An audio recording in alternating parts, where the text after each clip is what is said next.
Meditation is actually good for brainstorming. Here's how. So, one of the biggest misconceptions of meditation is to get rid of your thoughts. Thoughts are bad. As I've said previously, you can't actually stop thinking, and if you try to suppress it, it's just going to amplify. As I explain in this video when I tell you not to think about Snoop Dogg. If you want, you can check it out for yourself and see what happens. I'll leave a link in the description below. I've also realised that some teachers have different views about the topic I'm about to discuss. I've learnt a great deal from these teachers too.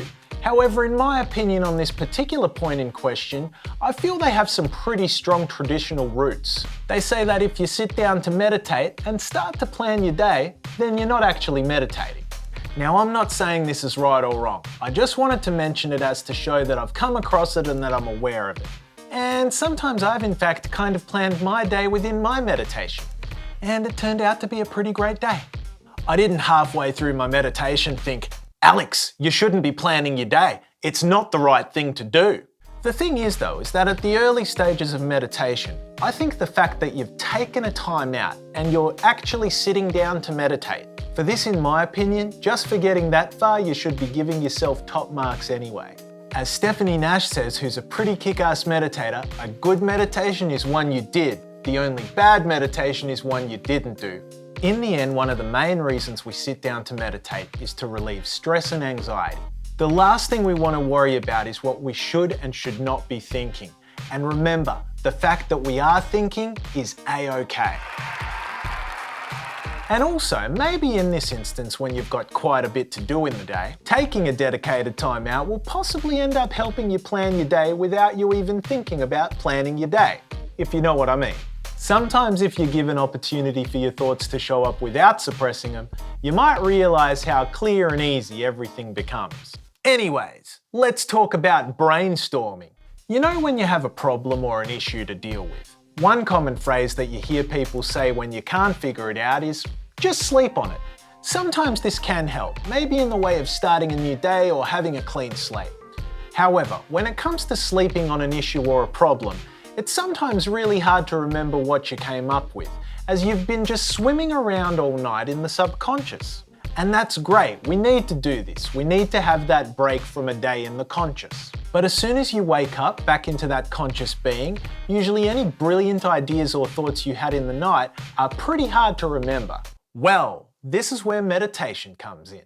I believe that meditation can be like having one foot in the conscious and one foot in the subconscious. You see, throughout the day you may be constantly thinking about something. What's the best way to tell this person something, or how should you approach a difficult conversation? Or even easier things like how should I go about cooking this meal tonight, or what should my next YouTube video be about?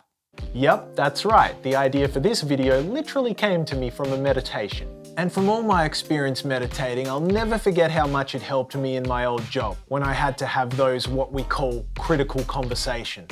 Sometimes at my job I'd be told that I need to speak to someone about a certain issue or an area of concern. A date would then be set a couple of days in the future, giving you a little bit of time to prepare so you can think about the best way you can approach the conversation. Man, thank goodness for meditation. The day of the conversation, after my meditation in the morning, it always just came to me.